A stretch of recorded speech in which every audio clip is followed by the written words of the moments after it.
Come and listen to some AI stories with me. In our little town, they call me Star, and yeah, I've got these cat ears and a tail. I see the whispers, the pointed fingers, the way folks cross the street to avoid me. It used to sting, you know? Made me want to hide my ears under a hat and tuck my tail away forever. But then, one afternoon, little Maya from next door ran up to me, her eyes wide with wonder, not fear.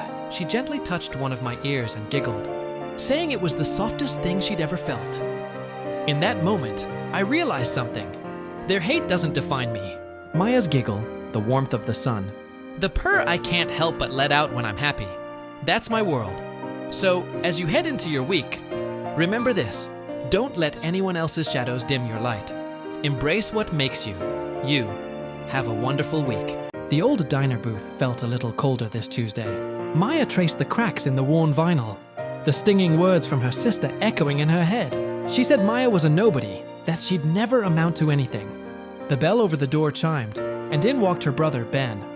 He wasn't just tall, he was a giant of kindness, his smile big enough to light up the whole town. He slid into the booth, a warm pie in his hands. He didn't say much about her sister. Instead, he just looked at her and said, "Maya, you have a light that no one can put out. Sometimes you just need someone to help you see it." As they shared the pie, Maya realized he was right. Kindness isn't always about grand gestures. Sometimes it's a shared slice of pie, a quiet reminder that you are seen, you are loved.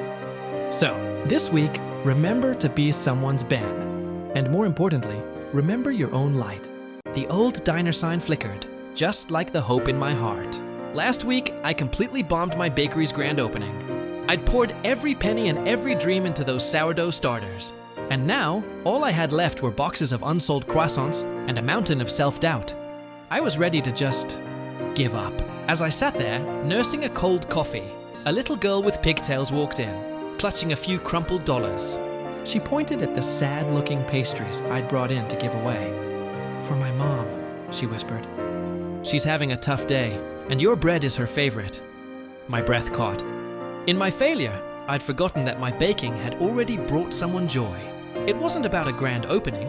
It was about the small moments. So this week, I'm firing up the ovens again. Remember, even when you feel lost, your light might be exactly what someone else needs to find their way.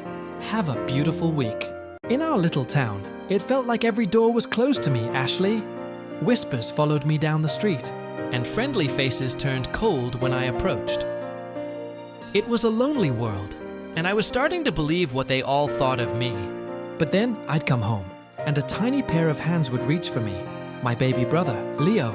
He didn't know about the rumors or the cold shoulders. To him, I was just his big sister, the one who made silly faces and sang him to sleep. His giggles were my favorite song. His toothless smile, my sunshine on cloudy days. He taught me that one person's love, pure and simple, can be louder than a whole town's judgment. So this week, if you're feeling lost, look for that one small light. It might just be enough to guide you home. Thanks for watching. The old pickup truck sputtered to a stop again. For Ashley, it was the last straw in a week full of them.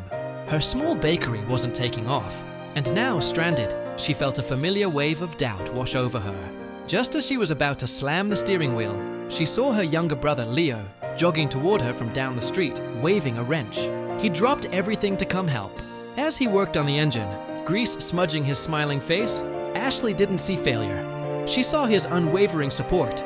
She saw the neighbor who'd given her grandma's scone recipe, and the mailman who always bought a loaf. Suddenly, her little town didn't feel like a place she was failing in, but a community that was lifting her up. It's not always about the big wins. Sometimes it's the small acts of kindness that relight our spark. Whatever you're facing this week, look for the helpers. You might find they've been there all along.